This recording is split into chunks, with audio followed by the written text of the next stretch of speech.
Hi Charles. Good evening, Sarah. Damn. You look ravishing. I know we're both rushed and on our way to boardroom meetings, but wanted to have a quick visit about our upcoming out west adventure. Most excellent. Go for it. I'm all ears. There is a lot to consider when you choose to go camping in the wilderness. It's, how shall I say it? Well, it is uncivilized. You have to do things you would never do in our fine city, like go number 2 in the woods. Hellfire, number 1 and number 3, also must be done in the woods. There are no porta potties. Holy crap. No pun intended. Tell me more. That's only the beginning. Let's call this huddle's topic, Camp Hygiene, or maybe a better title would be, How to Come Back Alive? Are you still with me? I know this is a lot to take in. Why yes, tell me more. I'm still all ears. What is camp hygiene? Camp hygiene means keeping our camp, persons and supplies clean. Where we are going there will be large furry grizzly bears with long claws and very sharp teeth. Scary to the max. But there is something scarier we need to prepare for, germs. Wow. That's freaking insane.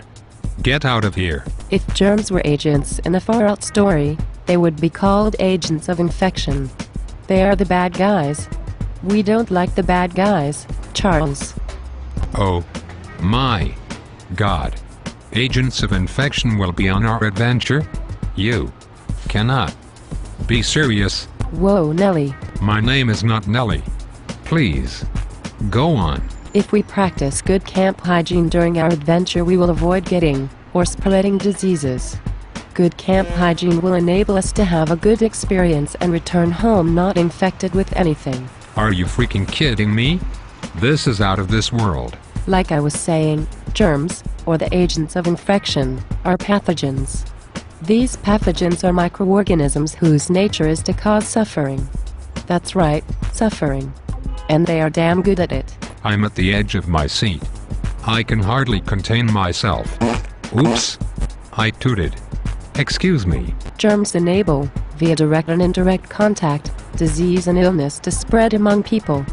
Pathogens, remember, not good, are divided into 4 classifications. Viruses cannot stay outside of the living tissue for long before they bust the human cell walls to multiply and cause disease. Remember, their mission is to cause suffering.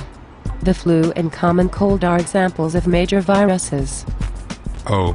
My. God. Some viruses occupy the central nervous system, causing forms of meningitis and encephalitis. Herpes, mono, chicken pox, you get the picture, some bad shit. Viruses are basically evil. They also cause hepatitis and AIDS, and respiratory infections. And more. Wow.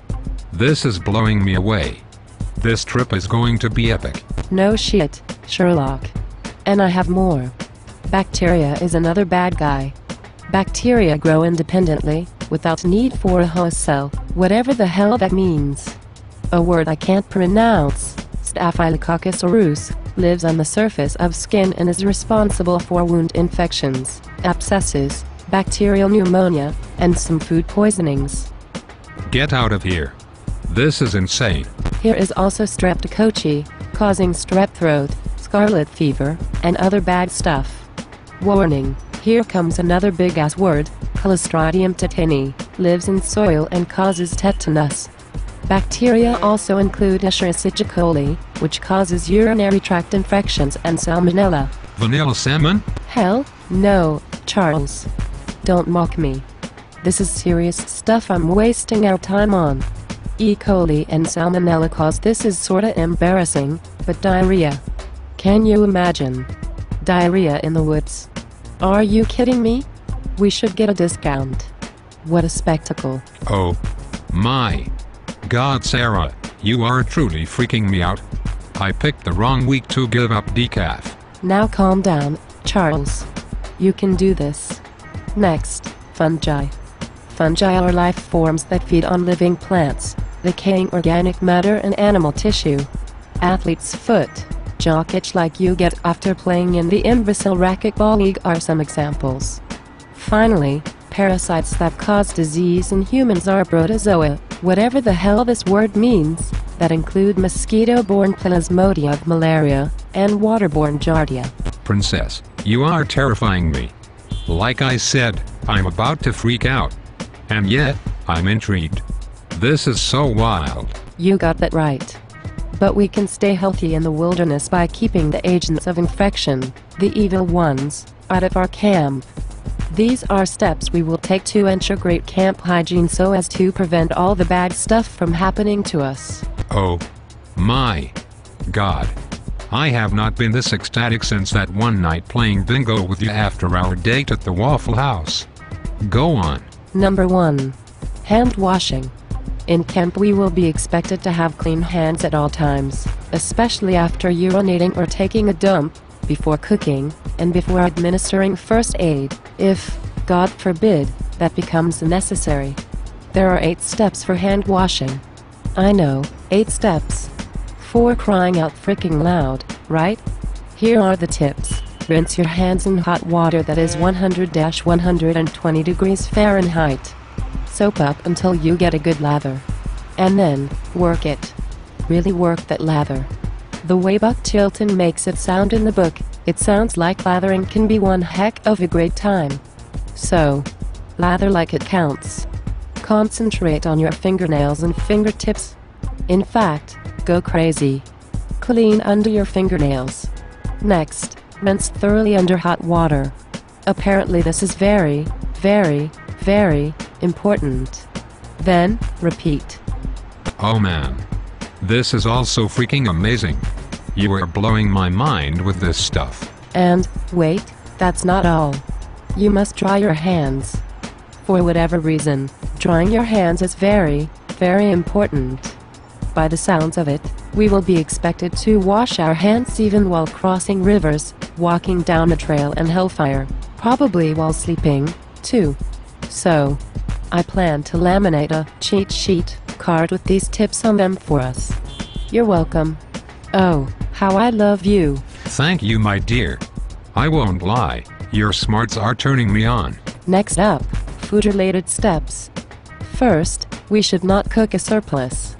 In the backcountry, leftovers are not something to aim for. Bacteria will occupy Wall Street. Oops. I mean occupy leftovers, possibly causing us to become sick or even drop over dead. This is some serious shit, you know what I'm saying. Oh my God. If we do have leftovers that are so good we cannot possibly imagine not eating the next day, such as anything I cook for us at camp, we need to store the leftovers at cool temperatures and possibly add water and reheat to boiling before eating. This is mind-blowing stuff. I know. It is crazy, wacky, wild stuff. More tips: we are not to share water bottles, toothbrushes, hankies or eating utensils with one another. Not sharing will help prevent the spread of germs. In addition, we are to thoroughly wash our personal kitchen and community gear daily, with hot, disinfected water. Oh, and another thing, any campers who are throwing up, stumbling around haphazardly, or who are green in the face are not to be allowed in the food prep area. Also, when we are passing our baggies of trail mix, cashews and jerky to one another, we need to pour a serving out into our hand. We cannot reach in with our fingers and hands to scoop some morsels out. Why, you ask? Well, remember we are all crapping in the woods.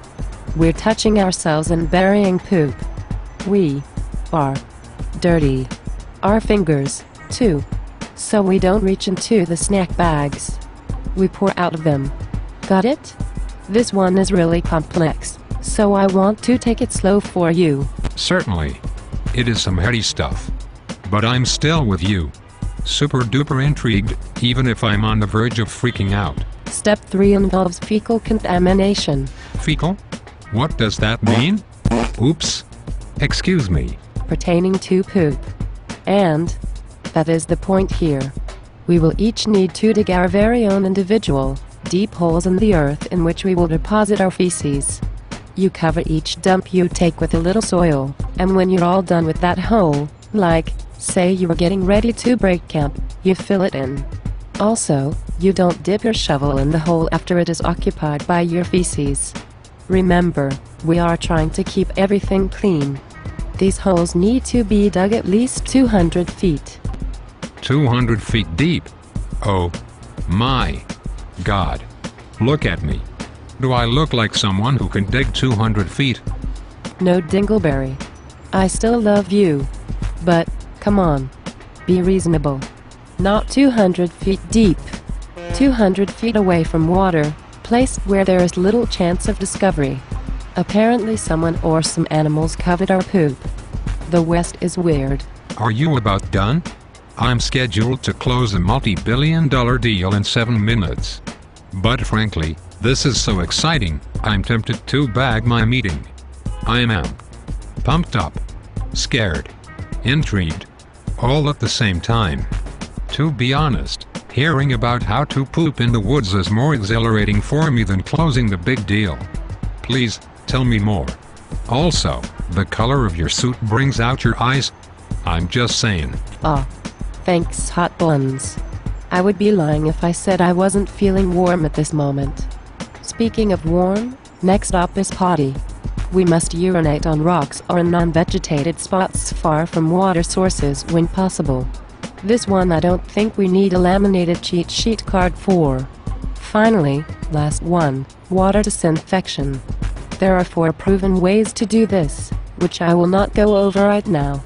We'll trust our guides to teach us how.